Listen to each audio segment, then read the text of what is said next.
नमस्कार दोस्तों, के एग्ज़ाम फाइट में आपका स्वागत है। कैसे हैं आप सभी? उम्मीद है आप सभी सही होंगे और आपकी यूपीपीसीएल टीजी2 की परीक्षा की तैयारी अच्छी चल रही होगी। दोस्तों, इस परीक्षा को ध्यान में रखते हुए हमने इलेक्ट्रिशियन थ्योरी से कुछ महत्वपूर्ण प्रश्नों की सीरीज स्टार्ट कर दी है। दोस्तों, हमने कल एक वीडियो अपलोड कर दिया है। अगर आपने नहीं देखा है तो उसे प्लीज़ जाकर ज़रूर देखें। चलिए दोस्तों, ये आपके परीक्षा के लिए काफ़ी महत्वपूर्ण प्रश्नों की श्रृंखला है। आप इसे देखना मत भूलें, क्योंकि दोस्तों यहाँ से अधिक प्रश्न आपके एग्ज़ाम में देखने को मिल जाएंगे। लगभग 80 से 90% प्रश्न यहाँ से सीधे सीधे आपको मिल जाएंगे। हम यहाँ पर मान लो इस सीरीज में 25 से 30 वीडियो देंगे। यहाँ से एक भी प्रश्न बाहर जाने वाला नहीं है। चलिए दोस्तों, आपका ज़्यादा टाइम न लेते हुए इन प्रश्नों की शुरुआत करते हैं। उससे पहले आपसे रिक्वेस्ट है, अगर आप चैनल पर नए हैं तो चैनल को सब्सक्राइब कर लीजिए और अपने दोस्तों में शेयर कर दीजिए। अगर वीडियो अच्छा लगता है तो वीडियो को लाइक ज़रूर करना। चलिए शुरुआत करते हैं। जैसे कि आज का हमारा प्रश्न है, यहाँ पर देख सकते हैं, ऊष्मा संबंधी बीमारी अनुभव करने वाले व्यक्ति के लिए निम्नलिखित में से कौन सा कार्य करना चाहिए? सही उत्तर दोस्तों ऑप्शन नंबर सी, ठंडे गीले कपड़े पहनाना, ये इसका सही उत्तर है। जैसे कि हम इसमें एक बार फिर से दोहरा देते हैं, जैसे कि ऊष्मा संबंधी बीमारी वाले व्यक्ति को ठंडे गीले कपड़े पहनाने से उस व्यक्ति को सुरक्षा रहती है।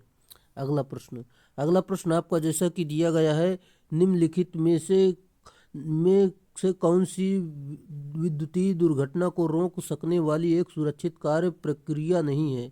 सही उत्तर ऑप्शन नंबर ए, उपयुक्त सुरक्षात्मक उपकरणों के उपयोग की उपेक्षा करना। ये गलत है। बाकी दोस्तों, ये निरीक्षण या मरम्मत से पहले विद्युत उपकरणों को डी एनर्जाइज करना और बिजली के उपकरणों को उचित देखभाल करना, एनर्जाइज्ड लाइनों के पास कार्य करते समय सावधानी बरतना, ये सभी सही है। आपका इसमें जो उत्तर सही हो जाएगा ऑप्शन नंबर ए, उपयुक्त सुरक्षात्मक उपकरणों के उपयोग की उपेक्षा करना, ये आपका सही उत्तर है। चलिए, आपका अगला प्रश्न जैसा कि दिया गया है, यहाँ पर देख सकते हैं, फ्रीजिंग धारा के मान में होने वाली वह वृद्धि जिसकी वजह से विद्युत झटकों के संपर्क में आने वाले किसी व्यक्ति की मांसपेशियों में संकुचन उत्पन्न होता है और उसे धारा स्रोत से अलग होने से रोकता है, इस फ्रीजिंग धारा की अनुमानित सीमा लगभग कितनी होती है? सही उत्तर option number A, 10 milliampere से लेकर 40 मिली एम्पियर इसका सही उत्तर होगा। चलिए, जैसा कि यहाँ पर आप देख सकते हैं, हम अगले प्रश्न पर चलते हैं। आपका अगला प्रश्न जैसा कि दिया गया है, यहाँ पर देख सकते हैं, एक नियॉन सर्किट टेस्टर इसके लिए एक सस्ता और उपयोगी उपकरण है। सही उत्तर ऑप्शन नंबर ए, यह जांच करना कि परिपथ जीवित है या नहीं, ये इसका सही उत्तर है। चलिए, जैसा कि दोस्तों हम इसमें देखते हैं, नियॉन टेस्टर का उपयोग फेस टेस्ट के लिए भी किया जाता है और इसका प्रयोग जो है 500 वोल्ट तक की विद्युत की उपलब्धता को जांचने के लिए किया जाता है। अगला प्रश्न आपका जैसा कि दिया गया है, इनमें से किस प्रकार की रेती केवल अर्ध गोलाकार आकार में उपलब्ध होती है? सही उत्तर option number A, rasp cut file इसका सही उत्तर है। जैसे कि दोस्तों इसका डायग्राम भी आप देख सकते हैं। और दोस्तों, इसका जो प्रयोग है, लकड़ी, रबर या घोड़े के खुर आदि को मुलायम करने के लिए तथा नर्म धातु एवं चमड़ा आदि धातुओं को रेतने के लिए किया जाता है। अगला प्रश्न जैसा कि दिया गया है, डैश डैश का उपयोग ठोकने, सीधा करने और बंकन कार्य करने के लिए किया जाता है। सही उत्तर ऑप्शन नंबर ए, बाल पिन हथौड़ा इसका सही उत्तर है। और जैसे कि हम बात करते हैं, बाल पिन हथौड़े के लोहे को फोर्जिंग करके बनाया जाता है। इस इसमें एक तरफ की आकृति बाल की तरह होती है, इसलिए इसे बाल पिन हथौड़ा कहते हैं। जैसे कि दोस्तों इसका डायग्राम आप देख सकते हैं। इसके भाग भी पूछे जाते हैं आपके एग्ज़ाम में, जैसे कि हैंडल, ये बाल पिन, वेज, नेक, फेस, ये सारी जानकारी आप देख सकते हैं। चलिए, जैसे कि दोस्तों इसका जो प्रयोग है विशेष तौर पर रिवेटिंग कार्य करने के लिए किया जाता है। अगला प्रश्न आपका जैसा कि दिया गया है, यहाँ पर देख सकते हैं, ओम के नियम में प्रयुक्त सूत्र जो विभव, अंतर्धारा तथा प्रतिरोध के बीच संबंध दर्शाता है। सही उत्तर ऑप्शन नंबर डी, आई बराबर वी अपान आर, ये इसका सही उत्तर होगा। जैसा कि दोस्तों इसमें हम देख सकते हैं ओम के नियमानुसार, आप देख सकते हैं ये हमने बता दिया, आप यहाँ से इसकी जानकारी देख सकते हैं। चलिए हम अगले प्रश्न पर चलते हैं। आपका अगला प्रश्न जैसा कि दिया गया है, यहाँ पर देख सकते हैं आधुनिक इलेक्ट्रॉन के सिद्धांत के अनुसार एक परमाणु प्रोटॉन, न्यूट्रॉन और इलेक्ट्रॉन से बना होता है। तीन तत्वों में से डैश डैश को निरावेशित माना जाता है यदि इसमें कोई आवेश नहीं होता है। सही उत्तर दोस्तों आपका इसमें जो राइट आंसर हो जाएगा, इसमें न्यूट्रॉन आपका सही उत्तर होगा। जैसे कि आप देख सकते हैं इसमें कोई आवेश नहीं होता है और इलेक्ट्रॉन पर जो आवेश आपका होता है माइनस का 1.6 गुणे 10⁻⁻19 कूलाम, ये इलेक्ट्रॉन में माइनस में होता है, और जो प्रोटॉन का होता है वो धनात्मक होता है, 1.6 गुणे 10⁻⁻19 कूलाम होता है। अगला प्रश्न आपका दिया गया है, विद्युत प्रतिरोध की इकाई क्या है? सही उत्तर ऑप्शन नंबर ए, ओम इसका राइट आंसर। वोल्टेज का इकाई वोल्ट, शक्ति की इकाई वाट, प्रेरकत्व की इकाई हेनरी होती है। अगला प्रश्न आपका जैसा कि दिया गया है, केबलों में शीर्ष का उपयोग डैश डैश के लिए किया जाता है। सही उत्तर ऑप्शन नंबर सी, केबल में नमी के प्रवेश को रोकने के लिए इसका प्रयोग किया जाता है। जैसे कि शीर्ष शीशा एल्युमिनियम का बना होता है ये। चलिए अगला प्रश्न आपका जैसा कि दिया गया है, निम्नलिखित में से कौन सा गुण एक इंसुलेटिंग पदार्थ नहीं होना चाहिए? सही उत्तर ऑप्शन नंबर ए, उच्च जल अवशोषण इसका राइट आंसर है। जैसा कि हम इसमें बात करते हैं, एक अच्छा अचालक पदार्थ के पास उच्च जल अवशोषण गुण नहीं होना चाहिए। अच्छे अचालक पदार्थों के निम्नलिखित गुण होने चाहिए, जैसे कि परावैद्युत सामर्थ्य उच्च होना चाहिए, अचालक पदार्थ नमी एवं जल से अप्रभावित रहना चाहिए, सुदृढ़ अर्थात मजबूत होना चाहिए, विशिष्ट प्रतिरोध 10⁻12 ओम इंटू सेंटीमीटर से सेमी से अधिक होना चाहिए, सेंटीमीटर से अधिक होना चाहिए। अगला प्रश्न आपका दिया गया है, केबलों की इंटरशीथ्स ग्राइंडिंग में डैश डैश परावैद्युत का उपयोग किया जाता है। सही उत्तर ऑप्शन नंबर डी, सजाती इसका सही उत्तर है। जैसे कि हम इसमें बात करते हैं, केबलों की इंटरशीथ ग्राइंडिंग में सजाती परावैद्युत का उपयोग किया जाता है।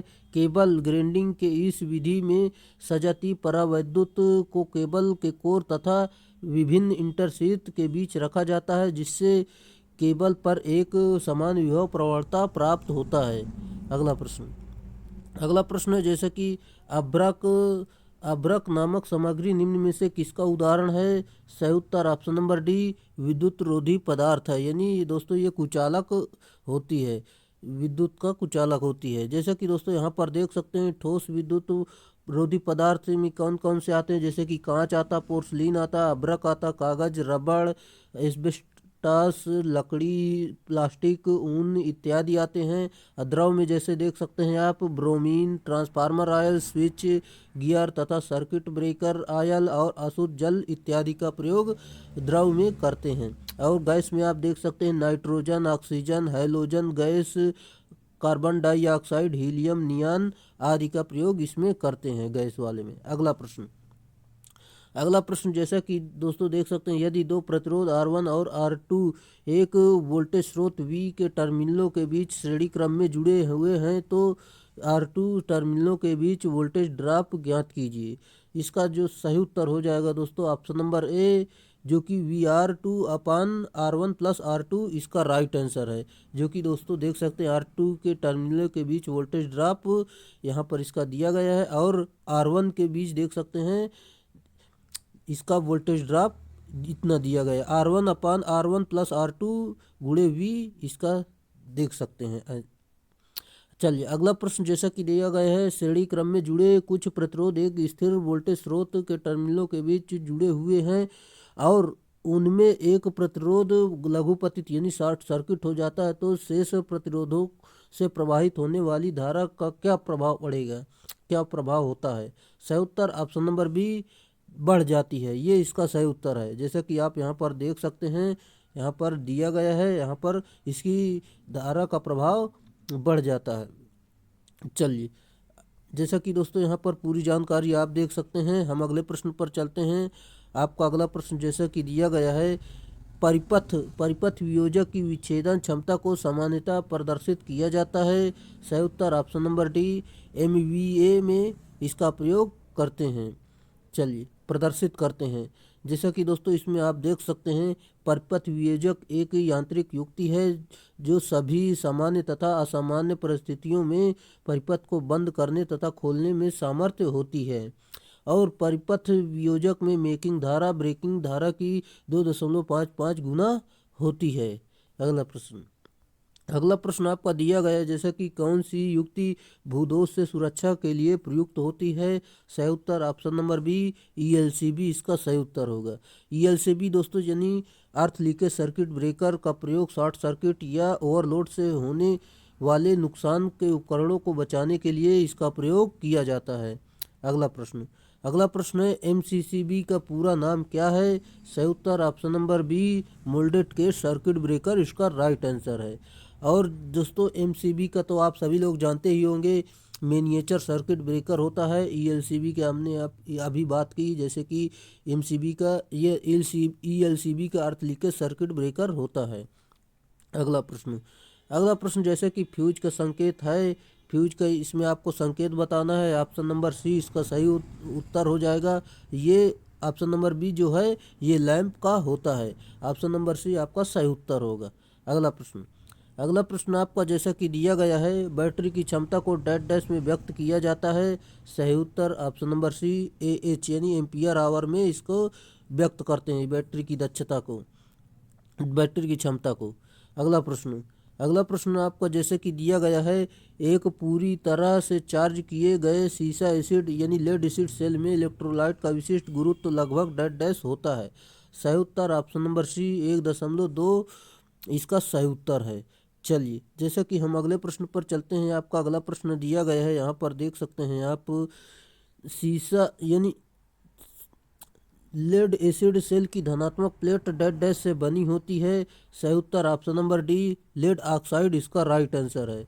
जैसा कि आप देख सकते हैं, लेड एसिड सेल की धनात्मक प्लेट लेड ऑक्साइड से बनी होती है, जिसका रंग गाढ़ा चॉकलेटी भूरा होता है, जबकि ऋणात्मक प्लेट शुद्ध सीसा तथा हल्के स्लेटी रंग की होती है।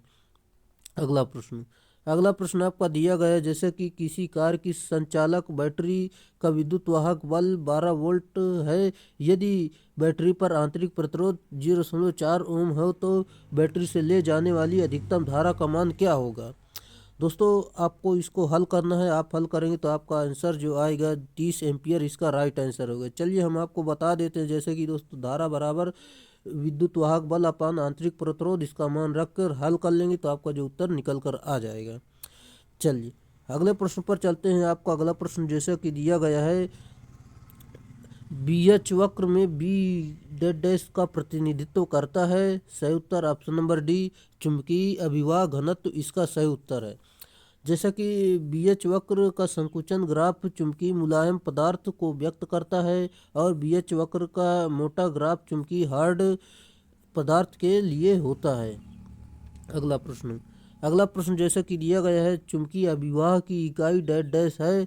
सही उत्तर ऑप्शन नंबर बी, वेबर इसका राइट आंसर है। और हम इसमें बात कर लेते हैं, जैसे कि दोस्तों इसका फार्मूला जो होता है, चुंबकीय अभिवाह फ्लक्स की इकाई वेबर होती है और इसका फार्मूला होता है फाई बराबर BA। जैसे कि फाई प्रदर्शित करता है चुंबकीय फ्लक्स को, और चुंबकीय घनत्व जो है बी जो प्रदर्शित करता है चुंबकीय घनत्व, और ए जो प्रदर्शित करता है चुंबकीय क्षेत्रफल का मात्रक। दोस्तों चुंबकीय घनत्व का मात्रक जो टेस्ला होता है, चुंबकीय क्षेत्रफल का मात्रक जो होता है मीटर स्क्वायर होता है।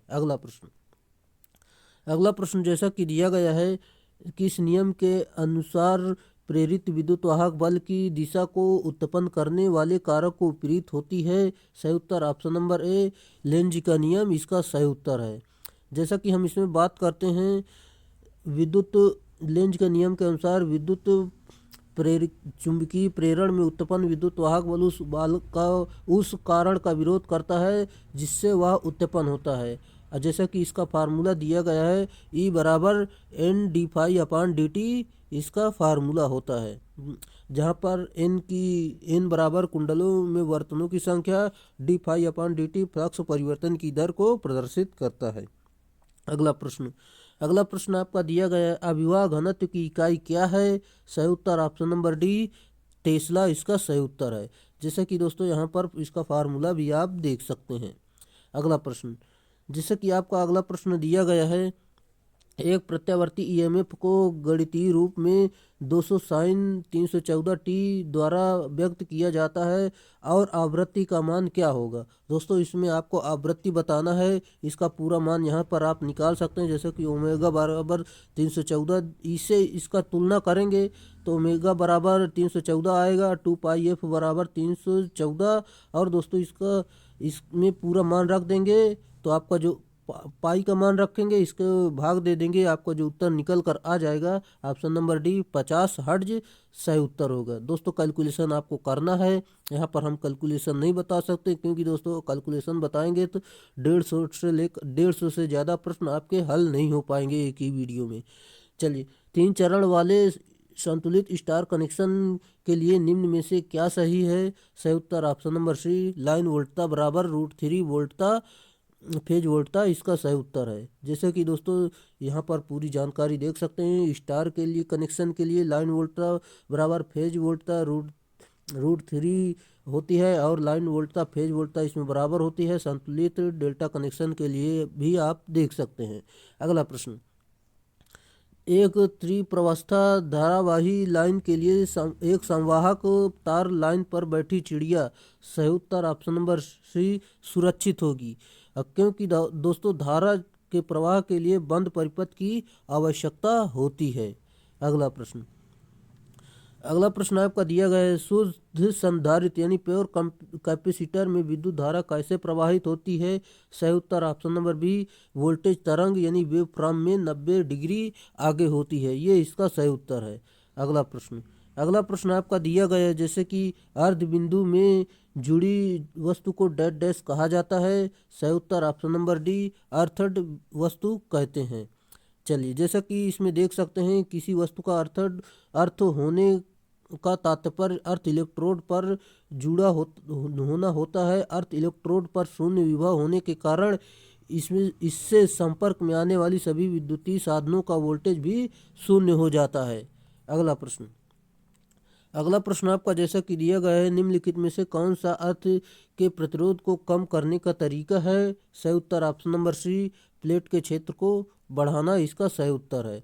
जैसा कि दोस्तों इसमें हम बात करते हैं, जैसे कि अर्थ का जो प्रतिरोध जितना कम होगा अर्थिंग भी उतनी अच्छी होगी। अर्थ का प्रतिरोध के मान को निम्न विधियों द्वारा कम किया जा सकता है, जैसा कि पानी डालने से, प्लेट के क्षेत्रफल बढ़ाने से, इलेक्ट्रोड की गहराई बढ़ाने से, और अनेक अर्थ इलेक्ट्रोड को समांतर क्रम में संयोजित करने से।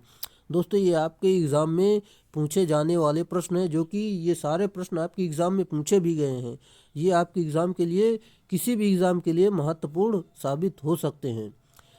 निम्नलिखित में से कौन सी पृथ्वी के प्रतिरोध को कम करने की एक विधि है? सही उत्तर ऑप्शन नंबर ए पानी डालना इसका सही उत्तर है। चलिए, बाकी दोस्तों हमने अभी आपको बता दिया है, आप देख सकते हैं। अगले प्रश्न पर चलते हैं। आपका अगला प्रश्न है, जैसे कि देख सकते हैं आप, जब धारा अपने माध्यम से आगे की दिशा में प्रवाहित तो होती है, तब सिलिकॉन डायोड के जंक्शन की संपूर्ण वोल्टता क्या होगी? सिलिकॉन की जो होती है दोस्तों, ऑप्शन नंबर बी 0.7 वोल्ट इसका सही उत्तर होगा, और जो जर्मेनियम होता है उसका दोस्तों 0.3 वोल्ट होता है। चलिए अगले प्रश्न पर चलते हैं। अगले प्रश्न है आपका, जैसे कि अर्धचालक डायोड का उपयोग किस लिए किया जा सकता है? सही उत्तर ऑप्शन नंबर सी अर्ध व पूर्ण तरंग दृष्टिकारी इसका सही उत्तर होगा। चलिए, जैसा कि दोस्तों इसमें हम देखते हैं, डायोड एसी को डीसी में परिवर्तित करने का कार्य करता है। अर्ध तरंग दृष्टिकारी में एक डायोड तथा पूर्ण तरंग दृष्टिकारी में 2 डायोड की आवश्यकता होती है, और दोस्तों जो ब्रिज रेक्टिफायर होता है वो उसमें 4 डायोड का प्रयोग किया जाता है। अगला प्रश्न, सिलिकॉन पीएन जंक्शन से गुजरने वाले अग्रदिशिक वोल्टेज का विशिष्ट मान होगा? सही उत्तर ऑप्शन नंबर सी 0.7 वोल्ट इसका सही उत्तर होगा, जो कि हमने आपको अभी बता दिया है। अगला प्रश्न, डायोड की पीआईवी रेटिंग होती है? सही उत्तर option number C reverse bias में इसमें उपस्थित अधिकतम वोल्टेज इसका सही उत्तर है। पीआईवी दोस्तों जो होता है पीक इनवर्स वोल्टेज होता है, इसका कहीं कहीं पूरा नाम भी पूछ लेता है। अगला प्रश्न आपका, निम्नलिखित में से कौन सा डायोड शक्ति संकेतक के रूप में प्रयुक्त हो सकता है? सही उत्तर ऑप्शन नंबर डी एलईडी इसका राइट आंसर है। एलईडी जो है गैलियम आर्सेनाइड या गैलियम फास्फाइड नामक यौगिक से बनाया जाता है। अगला प्रश्न, एलईडी का जो पूरा नाम होता है लाइट इमिटिंग डायोड होता है। अगला प्रश्न आपका जैसा कि दिया गया यहाँ पर देख सकते हैं, एक पूर्ण तरंग दृष्टिकारी यानी फुल वेव रेक्टिफायर में पीआईवी होगा? सही उत्तर आप यहाँ पर देख सकते हैं, आपका राइट आंसर हो जाएगा ऑप्शन नंबर बी 2V इसका सही उत्तर होगा। पीआईवी बराबर यहाँ पर देख सकते हैं पीक इनवर्स वोल्टेज 2Vm होता है। चलिए, जैसा कि दोस्तों पीआईवी डायोड एक उत्क्रम अभिनति में वह अधिकतम वोल्टेज होती है जो बिना संधि को ब्रेक डाउन किए संधि पर आरोपित की जा सकती है। अगला प्रश्न आपका जैसा कि दिया गया है, संधारित्र यानी कैपेसिटर के साथ एक पूर्ण तरंग दृष्टिकारी के लिए रिपल फैक्टर डेड डैश के द्वारा दिया जाता है। सही उत्तर ऑप्शन नंबर ए आर बराबर 1/4√3 FRLC इसका सही फार्मूला है, जो कि इसका सही उत्तर होगा। चलिए हम अगले प्रश्न पर चलते हैं। आपका अगला प्रश्न है, अर्ध तरंग दृष्टिकारी की दक्षता क्या है? सही उत्तर ऑप्शन नंबर डी 40.6% इसका सही उत्तर है। जैसा कि दोस्तों इसका उर्मिका घटक जो होता है 1.21 होता है और इसमें एक डायोड का प्रयोग किया जाता है। इसकी औसत मान आई मैक्स अपान पाई होता है। आरएमएस वैल्यू इसकी जो होती है आई मैक्स अपान 2 और यूटिलाइजेशन फैक्टर जो होता है 0.286 होता है। फार्म फैक्टर 1.57 होता है। अगला प्रश्न आपका दिया गया है, सेंटर टैप ट्रांसफार्मर से एक पूर्ण तरंग दृष्टिकारी बनाने के लिए कितने डायोड की आवश्यकता होती है? सही उत्तर अभी आपको हमने बता दिया, 2 डायोड का इसमें प्रयोग किया जाता है और ब्रिज रेक्टिफायर में 4 डायोड का प्रयोग करते हैं। हाफ वेव रेक्टिफायर में दोस्तों 1 डायोड का प्रयोग करते हैं। चलिए अगले प्रश्न पर चलते हैं। आपका अगला प्रश्न दिया गया है, ट्रांजिस्टर को बनाने के लिए 2 आवश्यक तत्व डेड डैश हैं। सही उत्तर ऑप्शन नंबर बी जर्मेनियम और सिलिकॉन इसका सही उत्तर है। और इसकी जो संयोजकता होती है दोस्तों वो 4 होती है। इसका प्रतिरोध ताप गुणांक ऋणात्मक होता है। अगला प्रश्न आपका दिया गया है, ट्रांजिस्टर करंट यानी विद्युत प्रवाह में पर्याप्त मात्रा के साथ कम वोल्टेज पर काम करते हैं, इसलिए उन्हें डेड डैश कहा जाता है। सही उत्तर ऑप्शन नंबर सी करंट यानी विद्युत प्रवाह संचालित उपकरण इसका राइट आंसर है। ट्रांजिस्टर जो है सेमीकंडक्टर पदार्थ है, जैसे कि सिलिकॉन जर्मेनियम का बनाया जाता है। यह 3 टर्मिनल होते हैं, जैसे कि एमीटर बेस कलेक्टर इसमें होते हैं, जैसे कि देख सकते हैं आप। और हम इसमें बात करते हैं, जैसे कि यहाँ पर यह 2 प्रकार का होता है, पीएनपी तथा एनपीएन ट्रांजिस्टर। यह एक द्विध्रुवी युक्ति है जिसमें धारा का प्रवाह मेजॉरिटी तथा माइनॉरिटी इलेक्ट्रॉन्स तथा होल्स दोनों के कारण होता है। अगला प्रश्न आपका है, जैसे कि करंट वोल्टेज वक्र जिसमें कलेक्टर वोल्टेज को बढ़ाकर इसके अधिकतम मान तक पहुंचता है उसे डेड डैश कहा जाता है। सही उत्तर ऑप्शन नंबर डी कलेक्टर की करंट वोल्टेज वक्र इसका सही उत्तर होगा। जैसा कि आप यहाँ पर देख सकते हैं। हम अगले प्रश्न पर चलते हैं। आपका अगला प्रश्न दिया गया है, यहाँ पर देख सकते हैं। आपका अगला प्रश्न है, उभयनिष्ठ आधार विन्यास उपयोगी है तब जब। सही उत्तर ऑप्शन नंबर सी निम्न इनपुट प्रतिरोध की आवश्यकता हो इसका सही उत्तर है। चलिए, जैसे कि यहाँ पर देख सकते हैं आप, उभयनिष्ठ आधार विन्यास उपयोगी है जब इनपुट प्रतिरोध की आवश्यकता होती है। चलिए यहाँ पर देख सकते हैं। चलिए हम अगले प्रश्न पर चलते हैं। आपका अगला प्रश्न जैसा कि दिया गया है, एम्पलीफायर परिपथ में युग्मक संधारित्रों का प्रयोग किया जाता है। राइट आंसर आपका जो हो जाएगा यहाँ पर ऑप्शन नंबर ए, एक दूसरे पर बिना कोई प्रभाव डाले एसी और डीसी वोल्टता आरोपित करना, ये इसका राइट आंसर हो जाएगा। जैसा कि दोस्तों यहाँ पर हम देखते हैं एम्पलीफायर परिपथ में युग्मक संधारित्र का प्रयोग एक दूसरे पर बिना प्रभाव डाले एसी और डीसी वोल्टता आरोपित करने में किया जाता है। अगला प्रश्न आपका है जैसे कि दोलित्र आरसी दोलित्र उपयुक्त होता है। सही उत्तर ऑप्शन नंबर डी, निम्न आवृत्तियां पैदा करने हेतु, इसका राइट आंसर है। जैसा कि दोस्तों यहाँ पर आप देख सकते हैं, यहाँ पर आरसी दोलित्र निम्न आवृत्ति पैदा करने के लिए उपयुक्त तो होता है। इस परिपथ का उपयोग सीआरओ यानी कंप्यूटर आदि में निश्चित सीमा के अंदर परिवर्तित किया जा सकता है, जबकि आरसी दोलित्र में आवृत्ति परिवर्तन की कोई व्यवस्था नहीं होती है। यहाँ पर इसका आवृत्ति बराबर देख सकते हैं 1/2 पाई RC√6 होता है। चलिए, जैसा कि दोस्तों यहाँ पर पूरा एफ आर बराबर दोलन आवृत्ति, आर जो प्रदर्शित करता है कुल प्रतिरोध और सी कुल धारिता को प्रदर्शित करता है। अगला प्रश्न, कलामय यानी इन फेज पुनः निविष्ट वोल्टेज प्राप्त किया जाता है। सही उत्तर ऑप्शन नंबर बी, एमीटर से, इसका राइट आंसर है। चलिए, जैसा कि दोस्तों यहाँ पर आप देख सकते हैं, एमीटर परिपथ में एक प्रतिरोधक लगाया जाता है और एमीटर के सिरे में एक संधारित्र के माध्यम से कलामय वोल्टेज प्राप्त किया जाता है। यह परिपथ वोल्टेज पुनः निविष्ट परिपथ एमीटर फॉलोअर परिपथ कहलाता है। अगला प्रश्न है जैसा कि देख सकते हैं, एलसी दोलित्र में टैंक परिपथ का कार्य है। सही उत्तर ऑप्शन नंबर ए, आवृत्ति निर्धारित करना, इसका राइट आंसर है। चलिए, हम अगले प्रश्न पर चलते हैं। आपका अगला प्रश्न दिया गया यहाँ पर देख सकते हैं, संतृप्तता क्षेत्र में JFET के स्थानांतरण चरित्र होते हैं। सही उत्तर ऑप्शन नंबर सी, परवलयी, इसका राइट आंसर है। यहाँ पर देख सकते हैं आप, जैसे कि इसका डायग्राम भी दिया गया है और इसका फार्मूला भी आप देख सकते हैं। काफ़ी अच्छा महत्वपूर्ण फार्मूला है, यहाँ पर आप इसे देख सकते हैं। चलिए, अगला प्रश्न जैसा कि आपका दिया गया है, मोसफेट की देहली वोल्टता से तात्पर्य है। इसका सही उत्तर आपका हो जाएगा ऑप्शन नंबर डी, वह गेट स्रोत वोल्टता जिससे पूर्व परिभाषित मान की ड्रेन धारा बहना शुरू कर देती है, इसका सही उत्तर होगा।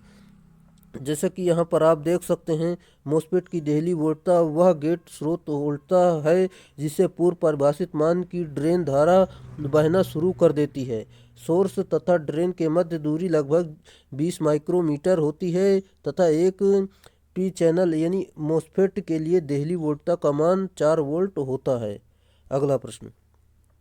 अगला प्रश्न आपका जैसा कि दिया गया, संतृप्तता क्षेत्र में मोसफेट IDVGS के गुण होते हैं।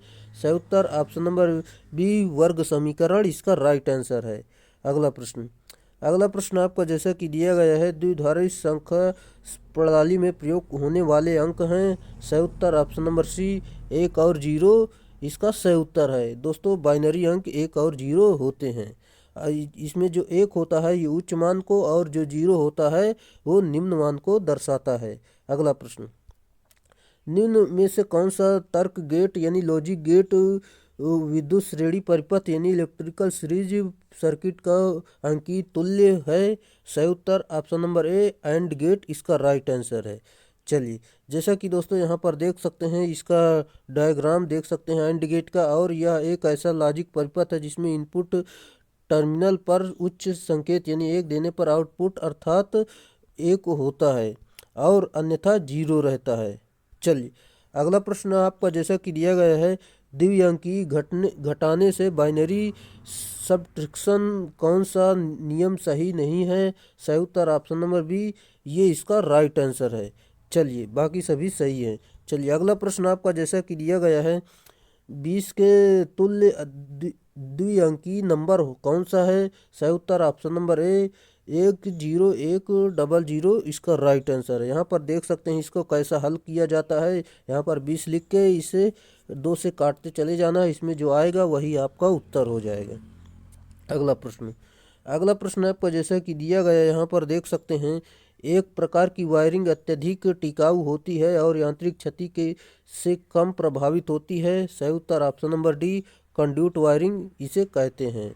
चलिए हम अगले प्रश्न पर चलते हैं। आपका अगला प्रश्न दिया गया है, विद्युत वायरिंग के लिए भारतीय मानक के अनुसार क्लीट वायरिंग सिस्टम में क्लीट वायरिंग के क्रमानुगत दो क्लीट के बीच अनुशंसित अधिकतम दूरी क्या होगी?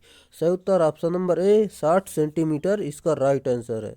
चलिए जैसा कि यहाँ पर हम देख सकते हैं, इसमें क्लीट की परस्पर दूरी सामान्यतः 30 सेंटीमीटर रखी जाती है तथा किसी भी स्थिति में यह 60 सेंटीमीटर से अधिक दूरी पर नहीं होनी चाहिए। इस तार स्थापन में पीआईवी यानी पीवीसी या वीआईआर प्रकार की केबल उपयोग में लाई जाती है। तार स्थापन में यह प्रणाली सबसे सरल व सस्ती होती है। इसमें केबल को आसानी से लगाया व निकाला जा सकता है। अगला प्रश्न, कंड्यूट एल्बो सामान्यतः कहाँ लगाई जाती है? सही उत्तर ऑप्शन नंबर सी, तीखे मोड़ों पर इसका प्रयोग किया जाता है।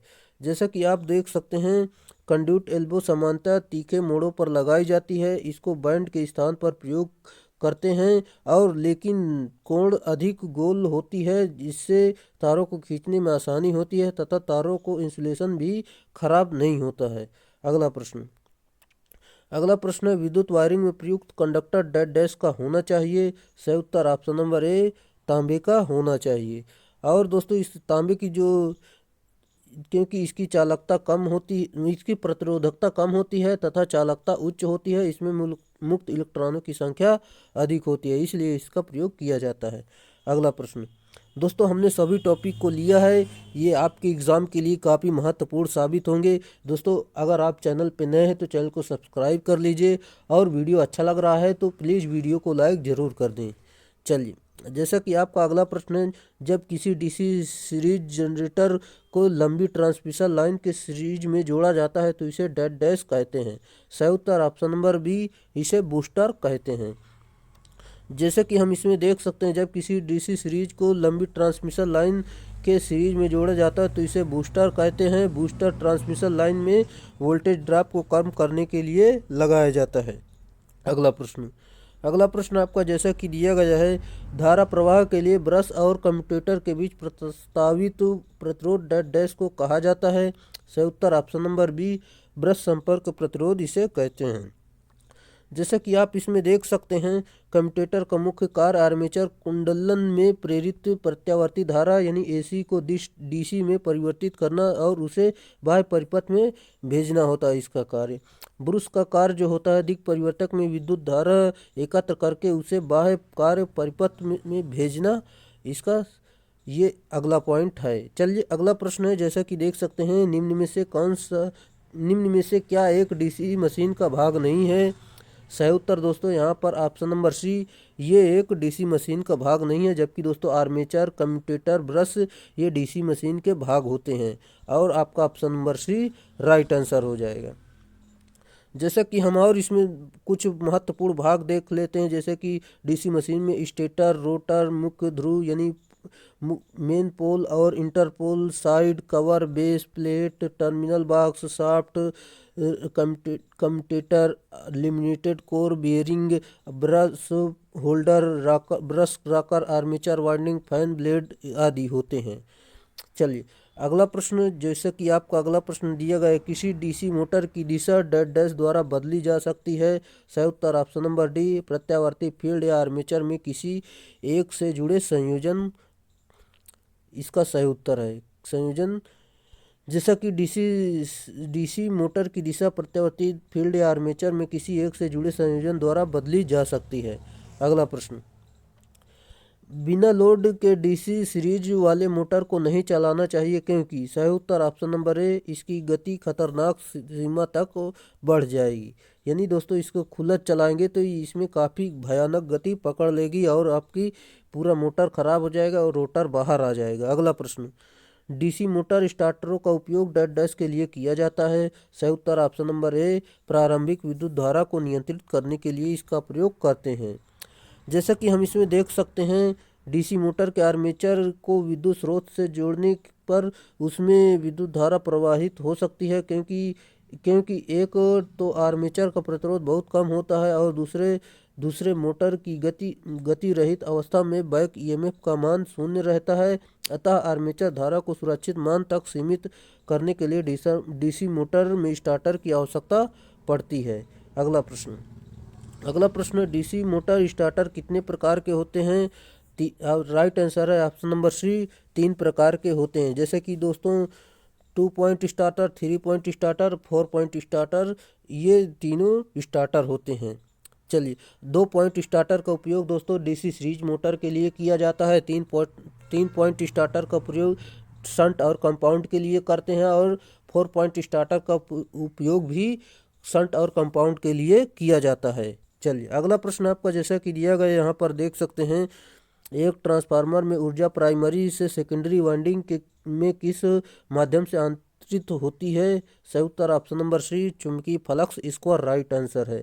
जैसा कि आप यहाँ पर देख सकते हैं, ट्रांसफार्मर एक स्थैतिक डिवाइस है जो अन्योन्य प्रेरण यानी म्यूचुअल इंडक्शन के सिद्धांत पर कार्य करती है।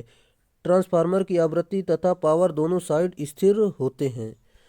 चलिए, जैसा कि दोस्तों यहाँ पर इसका ट्रांसफार्मेशन रेशियो देख सकते हैं, N2/N1 बराबर V2/V1 बराबर I1/I2 बराबर K होता है।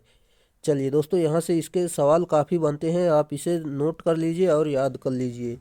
चलिए, अगला प्रश्न है, जैसा कि आप देख सकते हैं, उस ट्रांसफार्मर को क्या कहा जाता है जिसमें आउटपुट यानी द्वितीयक वोल्टेज इनपुट यानी प्राथमिक वोल्टेज से अधिक होती है? सही उत्तर दोस्तों इसका राइट आंसर हो जाएगा कि इसमें द्वितीयक में अधिक होती है, इसका राइट आंसर हो जाएगा स्टेप अप ट्रांसफार्मर, इसका राइट आंसर है। जैसे कि दोस्तों आप देख सकते हैं, option number D right answer है।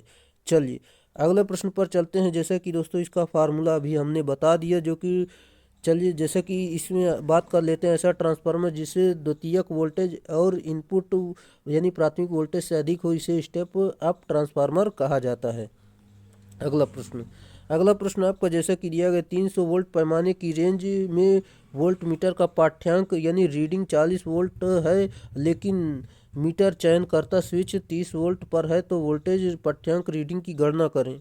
सही उत्तर दोस्तों ऑप्शन नंबर डी 4 वोल्ट, इसका राइट आंसर हो जाएगा। जैसा कि दोस्तों यहाँ पर देख सकते हैं, इसकी कैलकुलेशन आप समझ सकते हैं।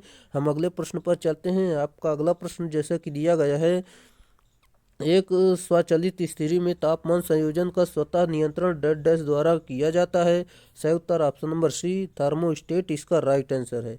जैसा कि थर्मोस्टेट यह एक ऐसा उपकरण होता है जो किसी वस्तु के आवश्यक तापमान को बनाए रखता है। आवश्यकता से अधिक तापमान होने पर यह वस्तु या उपकरण को सप्लाई से अलग कर देता है तथा कम होने पर पुनः जोड़ देता है। अगला प्रश्न, विद्युत उपकरण की डैश मापने के लिए मेगर का उपयोग किया जाता है। सही उत्तर ऑप्शन नंबर डी विद्युत रोधन प्रतिरोध, इसका राइट आंसर है। जैसा कि हम अगले प्रश्न पर चलते हैं। आपका अगला प्रश्न दिया गया है, निम्नलिखित में से कौन सा उपकरण केवल डीसी मात्रा को मापने के लिए प्रयोग किया जाता है? सही उत्तर option number B permanent magnet, इसका राइट आंसर है। जैसे कि हम इसमें और बात करते हैं, जैसे कि केवल डीसी धारा को मापने के लिए परमानेंट मैग्नेट मूविंग कॉइल उपयंत्र का उपयोग किया जाता है। जैसे पीएमएमसी डिस्ट धारा का औसत मान पढ़ता है और मूविंग आयरन उपयंत्र वर्ग माध्य मूल मान पढ़ता है, और यह एसी तथा डीसी दोनों पर इसका प्रयोग कर सकते हैं हम। अगला प्रश्न आपका जैसा कि दिया गया है, 3 फेज इंडक्शन मोटर किसके सिद्धांत पर काम करता है? सही उत्तर option number C mutual induction पर इसका ये काम करता है। जैसा कि इसमें आप देख सकते हैं, ये 3 phase induction motor self start motor होती है। इसमें 3 फेज इंडक्शन मोटर के स्टेटर में तीनों फील्ड वाइंडिंग आपस में 180 मतलब 120 डिग्री विद्युत से विस्थापित रहती हैं। चलिए, अगला प्रश्न आपका जैसा कि दिया गया है, यहाँ पर देख सकते हैं आप, भारी लोड उठाने के लिए इस्तेमाल किए जाने वाले हाईएस्ट क्रेन में आमतौर पर निम्नलिखित में से किस मोटर का इस्तेमाल किया जाता है? राइट आंसर दोस्तों आपका जो सही उत्तर हो जाएगा इसमें इसमें आपका राइट आंसर हो जाएगा option number C, slip ring induction motor इसका राइट आंसर आपका हो जाएगा।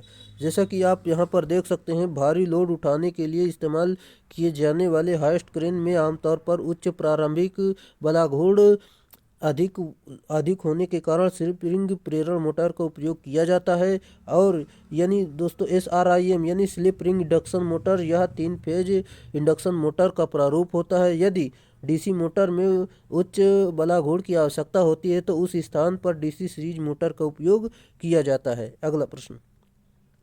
अगला प्रश्न आपका जैसा कि दिया गया यहाँ पर देख सकते हैं, सिंगल फेज इंडक्शन मोटर यानी एकल फेज प्रेरण motor single phase induction motor में कैपेसिटर का कार्य है। सही उत्तर ऑप्शन नंबर डी, उच्च प्रवर्तन आघूर्ण यानी स्टार्टिंग टार्क प्रदान करना इसका राइट आंसर है। अगला प्रश्न, जैसा कि 2 वैल्यू कैपेसिटर रन मोटर के प्रदर्शन को डैश वर्गीकृत किया जाता है। सही उत्तर ऑप्शन नंबर सी, इसकी भारी लोड को स्टार्ट करने की क्षमता द्वारा इसका राइट आंसर है।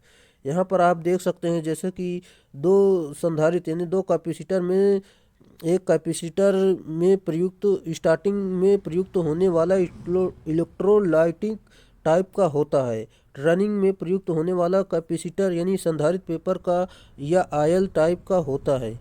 अगला प्रश्न आपका जैसा कि दिया गया है, साधारण मिक्सर कितनी विद्युत शक्ति लेता है। सही उत्तर ऑप्शन नंबर बी, 400 वाट इसका राइट आंसर है। जैसा कि आप इसमें इसका जो देख सकते हैं, मिक्सर में यूनिवर्सल मोटर का प्रयोग किया जाता है। इसकी जो 1 HP बराबर 746 वाट होता है, और जो कि मीट्रिक में और मीट्रिक में जो होता है 735.5 वाट होता है। अगला प्रश्न, सिंगल फेज मोटरों में उपयोग किया जाने वाला प्रवर्तक यानी स्टार्टिंग कैपेसिटर निम्नलिखित में से कौन सा है। सही उत्तर ऑप्शन नंबर ए, विद्युत अपघटनी कैपेसिटर इसका राइट आंसर है। जैसा कि आप इसमें देख सकते हैं, सिंगल फेज मोटर स्वतः स्टार्ट नहीं होती है और सिंगल फेज मोटर के रनिंग वाइंडिंग के साथ संयोजित रहने वाला संधारित्र पेपर या आयल टाइप का होता है। अगला प्रश्न जैसा कि दिया गया है, यूनिवर्सल मोटर के घूर्णन की दिशा डैश द्वारा विपरीत की जा सकती है। इसका राइट आंसर आपका जो हो जाएगा ऑप्शन नंबर सी, जो कि ब्रूस लीड को आपस में बदल कर इसका राइट आंसर है। चलिए अगला प्रश्न पर चलते हैं। और दोस्तों इसमें जो होता है, ब्रूसों को कई दिक् परिवर्तक खंडों तक शिफ्ट करना पड़ता है। अगला प्रश्न, घरेलू रेफ्रिजरेटर में प्रयुक्त मोटर होती है। सही उत्तर option number D, single phase induction motor का प्रयोग करते हैं। जैसा कि आप इसमें देख सकते हैं, घरेलू रेफ्रिजरेटर में सिंगल फेज प्रेरण मोटर का प्रयोग किया जाता है तथा डीसी सीरीज मोटर का प्रयोग lift crane, DC shunt motor में जो होता है प्रयोग लेथ ब्लोअर और यूनिवर्सल मोटर का जो प्रयोग होता है मिक्सी आदि में किया जाता है। अगला प्रश्न है, सिंगल फेज मोटर स्वयं चालू नहीं हो सकती क्योंकि वह। सही उत्तर ऑप्शन नंबर डी, स्पंदित यानी पल्सेटिंग चुंबकीय क्षेत्र उत्पन्न करती है। ये इसका राइट आंसर है। अगला प्रश्न आपका जैसा कि दिया गया है, निम्न में से कौन सी मोटर अधिकतम प्रारंभिक घूर्ण बल देती है। सही उत्तर ऑप्शन नंबर डी, सार्वत्रिक मोटर, ये इसका सही उत्तर होगा, यानी यूनिवर्सल मोटर इसका राइट आंसर है। यूनिवर्सल मोटर अधिकतम आरंभिक घूर्ण बल देती है। वे मोटर जो एक फेज प्रत्यावर्ती धारा तथा दिष्ट धारा दोनों पर लगभग समान गति से कार्य कर सके। ये इसका कुछ इम्पोर्टेंट फैक्ट था। अगला प्रश्न, एक प्रत्यावर्तक यानी अल्टरनेटर का आंशिक पिच 5/6 है तो उसकी कुंडली दूरी कितनी होगी। सही उत्तर ऑप्शन नंबर ए, 150 डिग्री इसका राइट आंसर है। जैसा कि दोस्तों देख सकते हैं, कॉइल स्पैम यहाँ पर देख सकते हैं, इसका मान ऐसे रख के निकाल लिया गया है। अगला प्रश्न आपका दिया गया है, जैसा कि देख सकते हैं, प्रत्यावर्तक का वोल्टेज नियंत्रण यानी वोल्टेज रेगुलेशन किस पर निर्भर करता है। सही उत्तर ऑप्शन नंबर ए, भार और शक्ति गुणांक दोनों पर ये निर्भर करता है। अगला प्रश्न आपका जैसा कि दिया गया है, यहाँ पर देख सकते हैं, अल्टरनेटर को ऑनलाइन नहीं किया जा सकता यदि।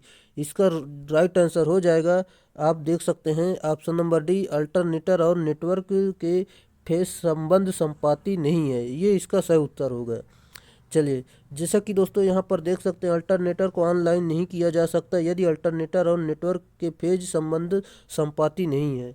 चलिए, अगला प्रश्न आपका जैसा कि दिया गया यहाँ पर देख सकते हैं, एक हाइड्रो अल्टरनेटर के 20 पोल और 3300 आरपीएम पर घूर्णन करता है तो इसकी आवृत्ति क्या होगी। चलिए दोस्तों, इसको आपको हल करना है। जैसे कि दोस्तों हम आपको बता देते हैं, सिंक्रोनस स्पीड बराबर होती है 120 एफ अपान पी।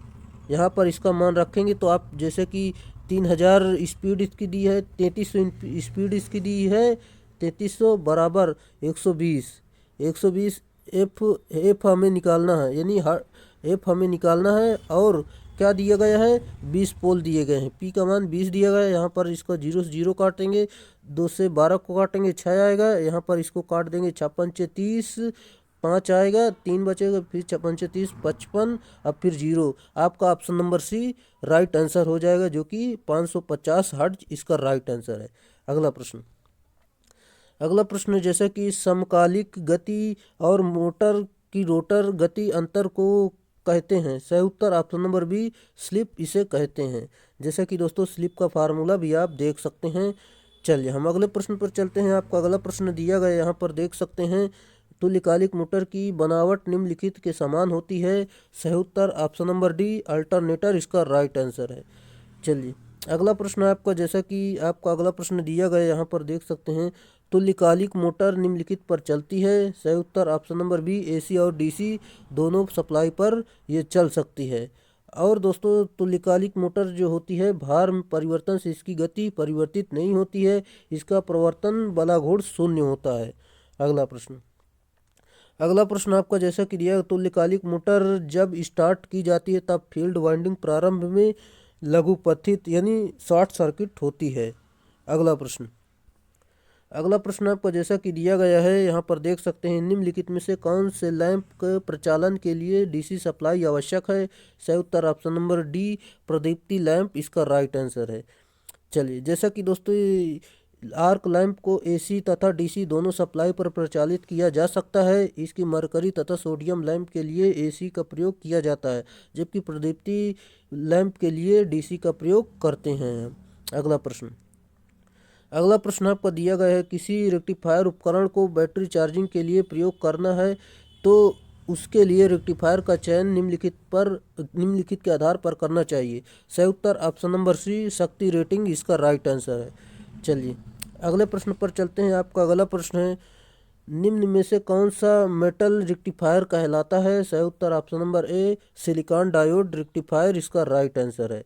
जैसा कि हम इसके बारे में कुछ जानकारी लेते हैं, जैसे कि सिलिकॉन डायोड रेक्टिफायर एक बड़े आकार की तांबे तथा एल्युमिनियम की एक गोल अथवा आयताकार चकती होती है। इस चकती के एक और उपयुक्त अचालक पदार्थों की परत चढ़ा दी जाती है। अचालक पदार्थ के परत के ऊपर एक छोटे आकार की लेड चकती दबाव के साथ लगा दी जाती है। अगला प्रश्न है, हाफ वेव रेक्टिफायर परिपथ की आवश्यकता होती है। हाफ वेव में दोस्तों एक डायोड का प्रयोग करते हैं, फुल वेव सेंटर टाइप में 2 डायोड का प्रयोग करते हैं, और ब्रिज रेक्टिफायर में दोस्तों 4 डायोड का प्रयोग हम करते हैं। इसका ऑप्शन नंबर सी सही उत्तर हो जाएगा। अगला प्रश्न आपका जैसा कि दिया गया है, एक ट्रांसफार्मर की रिवाइंडिंग में 0.16 मीटर व्यास के एसई तार के स्थान पर 0.14 व्यास का तार प्रयोग किया जाता है, परंतु लपेट की संख्या पूर्ववत ही रखी जाती है, तो इस स्थिति में सही उत्तर ऑप्शन नंबर बी ट्रांसफार्मर का आउटपुट कम होगा, ये इसका राइट आंसर है। चलिए, हम अगले प्रश्न पर चलते हैं। आपका अगला प्रश्न है, वाइंडिंग के किस परीक्षण के लिए खोजी कुंडली विधि अपनाई जाती है। सही उत्तर ऑप्शन नंबर सी पोल की ध्रुवता इसका राइट आंसर है। जैसा कि आप देख सकते हैं, यह वाइंडिंग एसी मशीनों में की जाती है और ये सभी कॉइल्स के सिरे स्वतंत्र रखे जाते हैं और उन्हें वांछित क्रम में संयोजित किया जा सकता है। अगला प्रश्न है आपका, जैसा कि आर्मेचर रिवाइंडिंग कार्य में आपातकालीन परिस्थिति में निम्नलिखित में से कौन सी वार्निश प्रयोग की जाती है। सही उत्तर ऑप्शन नंबर बी वायु से शुष्क होने वाली वार्निश इसका राइट आंसर है। चलिए, जैसा कि दोस्तों किसी आंशिक क्षतिग्रस्त ट्रांसफार्मर की एक या दो वेस्टनों को परिवर्तित करने के लिए सर्वप्रथम ट्रांसफार्मर से क्षतिग्रस्त वेस्टन को हटाया जाता है। अगला प्रश्न आपका दिया गया है, जैसे कि देख सकते हैं, एक छोटी डीसी मोटर में प्रयोग किए जाने वाले खांचे हैं। सही उत्तर ऑप्शन नंबर सी, अर्धबंद खांचे इसका राइट आंसर है। चलिए, जैसा कि दोस्तों इसमें छोटी डीसी मोटर में अर्धबंद खांचे आकार के होते हैं, जिन्हें समातन के लिए पर्याप्त हवा मिल सके तथा कूलिंग का प्रभाव बना रहे। अगला प्रश्न आपका दिया गया है, यदि एक एकल परत वितरित वाइंडिंग यानी डिस्ट्रीब्यूटेड वाइंडिंग कुंडलियों की संख्या 24 है तो खांचों की संख्या कितनी होगी? खांचों की संख्या बराबर कॉइल की संख्या अपॉन 2। इस फार्मूले पर इसका मान रखेंगे तो आपका आंसर निकल कर आ जाएगा। ऑप्शन नंबर डी 12 सही उत्तर होगा। अगला प्रश्न है, जैसे कि वितरित वाइंडिंग यानी वितरित वाइंडिंग में सभी कुंडलियों के लिए डेड डैश समान होती है। सही उत्तर option number A, pole pitch इसका राइट आंसर है। जैसे कि आप इसमें देख सकते हैं, वितरित वाइंडिंग में सभी कुंडलियों के लिए पोल पिच समान होती है। दो संलग्न एवं असमान पोल्स के बीच की दूरी पोल पिच कहलाती है। यह एक संख्या होती है जो खांचों की संख्या के रूप में व्यक्त की जाती है। अगला प्रश्न है, 3 फेज वाइंडिंग में प्रत्येक फेज की कुंडलियां डेड डैश वैद्युतिक अंशों के अंतर पर स्थापित की जाती हैं। सही उत्तर ऑप्शन नंबर डी 120 डिग्री इसका राइट आंसर है। और जो 2 फेज में अंतर होता है वो 90 डिग्री का होता है। अगला प्रश्न आपका जैसा दिया गया है, प्रति फेज कुंडलियों की संख्या बराबर होती है। सही उत्तर आपका हो जाएगा, यहाँ पर देख सकते हैं, ऑप्शन नंबर ए, कुल कुंडलियां अपान फेज की संख्या इसका राइट आंसर है। चलिए, अगला प्रश्न दिया गया है, यहाँ पर देख सकते हैं, 3 फेज इंडक्शन मोटर के प्रति फेज प्रति पोल कुंडलियों की संख्या बराबर होती है। सही उत्तर ऑप्शन नंबर ए, कुल कॉइल्स की संख्या अपान फेज की संख्या गुणे पोल्स की संख्या इसका राइट आंसर है। अगला प्रश्न आपका जैसा कि दिया गया है, एक कॉम्पैक्ट फ्लोरोसेंट लैंप यानी CFL का औसत कार्यकाल कितना होगा? सही उत्तर ऑप्शन नंबर डी 8000 घंटे इसका राइट आंसर है। जैसा कि दोस्तों हम और लैंप के बारे में जानकारी ले लेते हैं, जैसे कि ताप दीप्त लैंप के बारे में 1000 घंटा, CFL 8000 घंटा और हैलोजन लैंप 3000 घंटा, सोडियम वेपर लैंप 5000 घंटा, LED 15000 घंटा, फ्लोरोसेंट ट्यूब 5000 घंटा, ये इसके जीवन काल होते हैं। अगला प्रश्न जैसा कि दिया गया है, इंडक्शन हीटिंग में करंट पेनिट्रेशन की गहराई किसके अनुपातिक है? सही उत्तर दोस्तों ऑप्शन नंबर बी 1/√F इसका राइट आंसर है। जैसा कि दोस्तों इसका फार्मूला आप देख सकते हैं। हम अगले प्रश्न पर चलते हैं। आपका अगला प्रश्न दिया गया है, जैसा कि सर्किट ब्रेकर में 2 प्रकार की ट्रिपिंग व्यवस्था होती है। सही उत्तर ऑप्शन नंबर बी, श्रेणी अति भार ट्रिपिंग कुंडली एवं शंट ट्रिपिंग कुंडली इसका राइट आंसर है।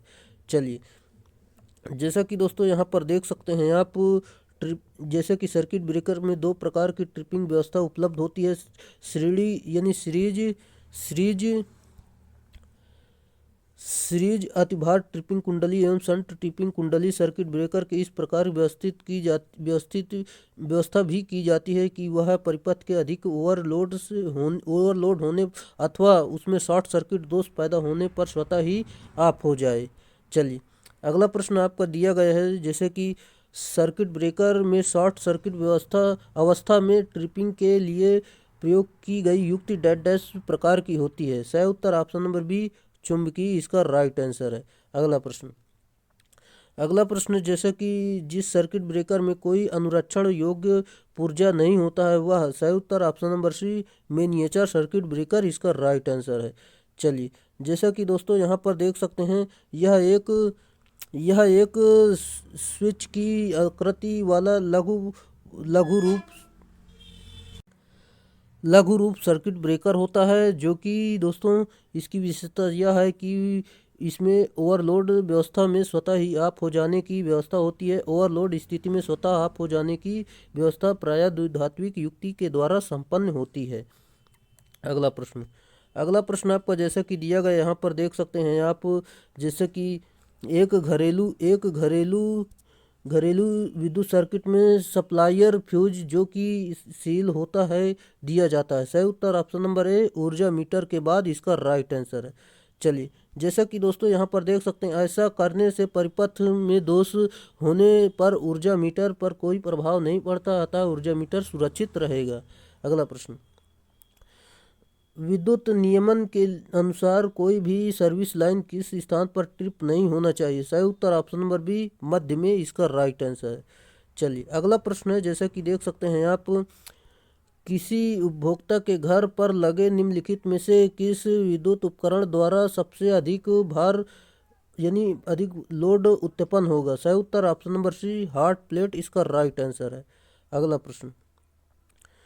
प्रश्न आपका जैसा कि दिया गया यहाँ पर देख सकते हैं आप, एमजी सेट के नियंत्रक पट में स्वचालित स्टार्ट डेल्टा स्टार्टर का प्रयोग किया गया है और इसमें कंडक्टर्स के अतिरिक्त कोई भी अन्य युक्ति अति आवश्यक होती है। सही उत्तर ऑप्शन नंबर ए टाइमर इसका राइट आंसर है। जैसे कि दोस्तों इसमें कंडक्टर्स के अतिरिक्त टाइमर युक्ति अति आवश्यक होती है। कुछ वैद्युतिक परिपथों में के लिए टाइमर नामक युक्ति भी आवश्यक होती है। टाइमर थर्मिस्टर प्रतिरोधक संधारित्र आंतरिक अथवा विद्युत चुम्बकीय प्रकार का होता है। अगला प्रश्न है, 12 वोल्ट डीसी प्रचालित रिले नियंत्रक पट्टों में प्रयोग की जाती है। नियंत्रक पट्ट में इनके प्रचालन हेतु क्या व्यवस्था की जाती है। सही उत्तर ऑप्शन नंबर डी ये सभी, जैसे कि अपचाई ट्रांसफार्मर, दिष्टकारी और बैटरी, ये सारे प्रयोग करते हैं। चलिए, अगला प्रश्न,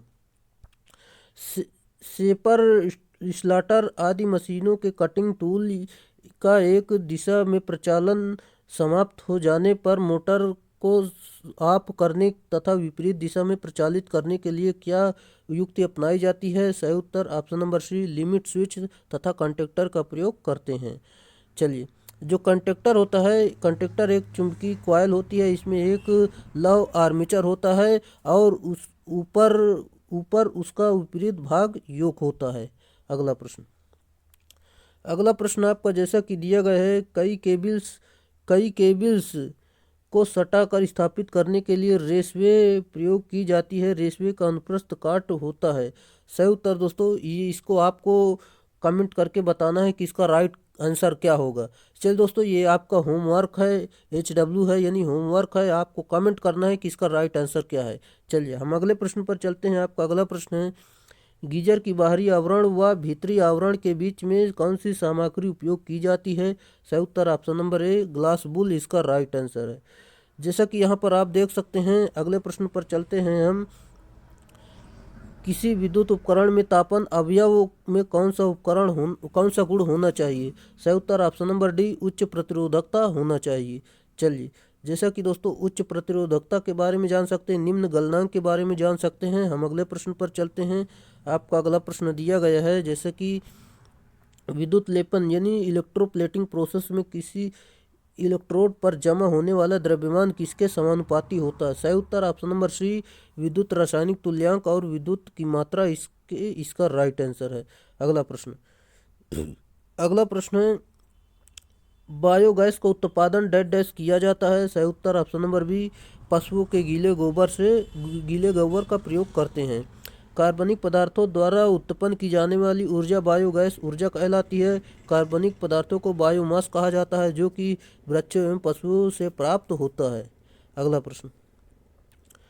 प्रश्न है, जल विद्युत संयंत्रों में यदि किसी नदी या नहर अथवा जलाशय के जल को एक ढालू सुरंग के द्वारा जल टरबाइन को प्रदान किया जाता है, जो जलमार्ग का नाम होता है। सही उत्तर ऑप्शन नंबर बी पेनस्टॉक इसका राइट आंसर है।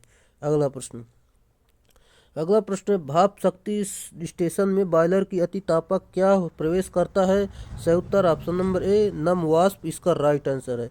जो बॉयलर की दक्षता होती है 35 से 40% तक होती है और बॉयलर उच्च तापमान पर भाप उत्पादन करता है।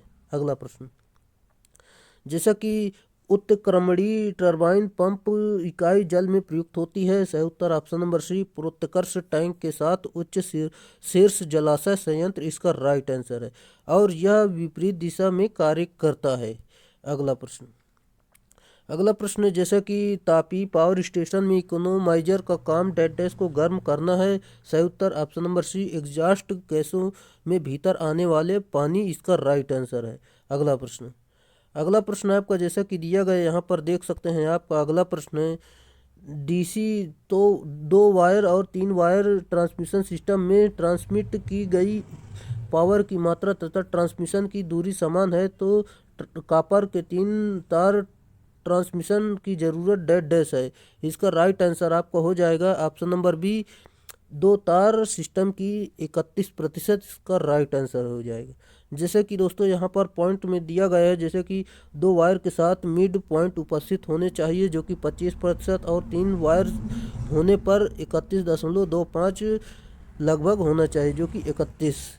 और इसमें डीसी ट्रांसमिशन सिस्टम में 2 डीसी यानी 2 wire system with mid point earthed use किया जाता है, क्योंकि इसमें चालक सबसे कम लगता है। अगला प्रश्न है, जैसा कि भारतीय विद्युत नियम के अनुसार उच्च वोल्टता लाइन किसी मार्ग पर जमीन से कितनी न्यूनतम ऊंचाई पर होना चाहिए। सही उत्तर ऑप्शन नंबर ए 20 फीट, इसका राइट आंसर है।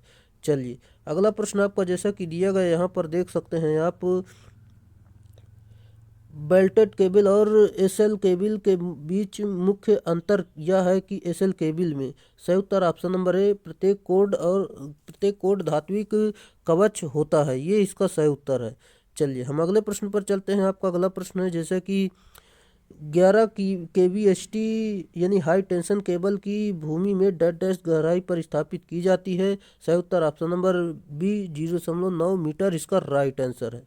चलिए जैसा कि दोस्तों यहाँ पर देख सकते हैं, इस प्रकार की केबल की प्रत्येक कोर अचालक परत चढ़ाने के बाद उस पर छिद्र युक्त धात्विक कवर चढ़ाया जाता है और इस प्रकार की केबल में रिक्त स्थानों में फाइबर मिश्रण भरकर लेड कवच चढ़ाते हैं। अगला प्रश्न, 66 किलोवोल्ट भूमिगत लाइन में प्रयोग की जाने वाला केबल है। सही उत्तर option number D HT cable, इसका राइट आंसर यानी हाई टेंशन। और दोस्तों हम अगले प्रश्न पर चलते हैं। आपका अगला प्रश्न है, भूमिगत केबल में भूमि से नमी के प्रवेश को रोकने के लिए केबल में डेड डैश परत चढ़ाई जाती है। सही उत्तर ऑप्शन नंबर सी सीसा एल्युमिनियम यानी लेड और एल्युमिनियम की परत चढ़ाई जाती है। अगला प्रश्न, सिरोपरी लाइन में नंगे तार की अपेक्षा 4 कोर इंसुलेटेड केबल प्रयोग करने का मुख्य लाभ है। सही उत्तर ऑप्शन नंबर बी लाइन में अनाधिकृत संयोजन लेने में कमी, इसका राइट आंसर है। अगला प्रश्न आपका जैसा कि दिया गया यहाँ पर देख सकते हैं, विद्युत वितरण उपकेंद्र पर प्रयोग किया जाने वाला ट्रांसफार्मर डेड डैश प्रकार का होता है। सही उत्तर option number C delta star, इसका राइट आंसर है। दोस्तों यह एक प्रकार का स्टेप डाउन ट्रांसफार्मर होता है तथा इसमें उपभोक्ता के लिए न्यूट्रल तार को भी निकाला जाता है। अगला प्रश्न, किसी विद्युत वितरण प्रणाली में किसी विद्युत वितरण उपकेंद्र को 2 ओर विद्युत आपूर्ति की जाती है। सही उत्तर ऑप्शन नंबर बी रिंग प्रणाली, इसका राइट आंसर है। अगला प्रश्न, भूमिगत लाइन का उपयोग सामान्यतः कितनी वोल्टता तक किया जा सकता है। सही उत्तर ऑप्शन नंबर डी 66 किलोवोल्ट, इसका राइट आंसर है। अगला प्रश्न, अतिभार व्यवस्था में किसी विद्युत वितरण केंद्र की अतिभार रिले प्रचालित न होने पर संभावित कारण क्या हो सकता है। सही उत्तर ऑप्शन नंबर डी उपयुक्त में से कोई भी कारण हो सकता है, यहाँ पर देख सकते हैं आप। अगला प्रश्न आपका जैसा कि दिया गया है यहाँ पर देख सकते हैं, विद्युत वितरण की 5 तार 400 वोल्ट लाइन में लघु पथ होने का कारण निम्नवत हो सकता है। सही उत्तर ऑप्शन नंबर बी फेज तथा न्यूट्रल तारों के मध्य किसी जीव का फंस जाना, इसका राइट आंसर है। दोस्तों मैं आपसे पूछना चाहूँगा कि दोस्तों यहाँ पर टिक लगा लिया करूँ, क्योंकि दोस्तों जो पीडीएफ देनी होती है उसमें टिक नहीं लग पाता है टेलीग्राम में दोस्तों, इसलिए मैं सोचता हूँ कि इसमें टिक पहले से लगा लिया करूँ तो आपको टिक लगा हुआ पीडीएफ में मिल जाएगा। क्या राय है आपकी, क्या कहना चाहते हैं दोस्तों? अगर लगा लिया करूँ तो ज़्यादा सही है, क्योंकि दोस्तों वहाँ पर आपको क्विक रिवीजन में आसानी होगी। चलिए अगला प्रश्न है, जैसे कि दोस्तों सर्वो स्टेबलाइजर में निम्नलिखित में से किस ट्रांसफार्मर का उपयोग किया जाता है। सही उत्तर option number C auto transformer का उपयोग करते हैं। जैसा कि दोस्तों यहाँ पर सर्वो स्टेबलाइजर अपेक्षाकृत महंगा होता है, इसलिए इसका उपयोग महंगे उपकरण जैसे कि computer, photocopy machine, medico electrical उपकरण आदि में किया जाता है। अगला प्रश्न, यूपीएस में इन्वर्टर का कार्य होता है। सही उत्तर ऑप्शन नंबर ए, एसी को एसी में परिवर्तित करना इसका राइट आंसर है। चलिए बाकी दोस्तों आप यूपीएस के बारे में जानकारी देख सकते हैं। हम अगले प्रश्न पर चलते हैं। आपका अगला प्रश्न है, जैसा कि यहाँ पर देख सकते हैं, यूपीएस की एम्पियर आवर कैपेसिटी जो दी गई है यहाँ पर 150 एम्पियर आवर दी गई है और वोल्ट दिया गया है 12 वोल्ट और वाट दिया गया है 150 वाट। दोस्तों यहाँ पर पूरा मान रखेंगे तो आपका जो उत्तर निकल कर आएगा, यहाँ पर देख सकते हैं बैकअप समय 12 घंटे आपका आ जाएगा, जैसे कि ऑप्शन नंबर 20 सही उत्तर होगा। चलिए दोस्तों इसको आप हल करना। चलिए हम अगले प्रश्न पर चलते हैं। अगला प्रश्न है, जैसे कि SMPS का पूरा सही नाम क्या है। सही उत्तर दोस्तों option number D, switch mode power supply इसका राइट आंसर है। अगला प्रश्न, चलचित्र निम्नलिखित पिक्चरों को श्रेणी के रूप में प्रदर्शित करता है। सही उत्तर ऑप्शन नंबर ए, स्थिर इसका राइट आंसर है। चलिए अगला प्रश्न है आपका, जैसा कि दोस्तों यदि टीवी रिसीवर में कोई ड्राइव वोल्टेज नहीं है तो क्या जांच करेंगे। सही उत्तर option number D, boost voltage जांच करेंगे। चलिए जैसा कि दोस्तों यहाँ पर देख सकते हैं, हम अगले प्रश्न पर चलते हैं। दूरदर्शन रिसीवर में आवाज़ होती है। सही उत्तर option number A, frequency modulated इसका राइट आंसर है। जैसा कि दोस्तों देख सकते हैं यहाँ पर दूरदर्शन एफएम रिसीवर के इनपुट परिपथ दूरदर्शन के ही आवाज़ वाहक आवृत्ति को ग्रहण करने के लिए विशेष प्रकार से डिजाइन किए होते हैं। अगला प्रश्न, स्विचिंग युक्तियों के लिए ट्रांजिस्टर प्रयोग नहीं किए जाते हैं क्योंकि। सही उत्तर ऑप्शन नंबर डी, वह कमजोर प्रतिक्रिया व उच्च वोल्टेज के लिए आसानी है, ये इसका सही उत्तर है। चल दोस्तों आज के ये थे हमारे प्रश्न, जो कि 150 से ज़्यादा प्रश्न थे जो कि हमने इस वीडियो में कंप्लीट किया। हमने सभी टॉपिक को कवर किया है, कोई ऐसा टॉपिक नहीं है जो कि छूट गया हो। चलिए दोस्तों अगर वीडियो अच्छा लगा हो तो वीडियो को लाइक कर दीजिए और अपने दोस्तों में शेयर कर दीजिए। अगर आप चैनल पर नए हैं तो चैनल को सब्सक्राइब कर लीजिए, क्योंकि दोस्तों हम इसी तरह की वीडियो जब तक यूपीपीसीएल TG2 का एग्ज़ाम नहीं हो जाएगा तब तक हम इसी तरह की वीडियो रोज़ लेकर आते रहेंगे। चलिए दोस्तों आज के लिए इतना ही, फिर मिलेंगे नेक्स्ट वीडियो में, तब तक के लिए बाय।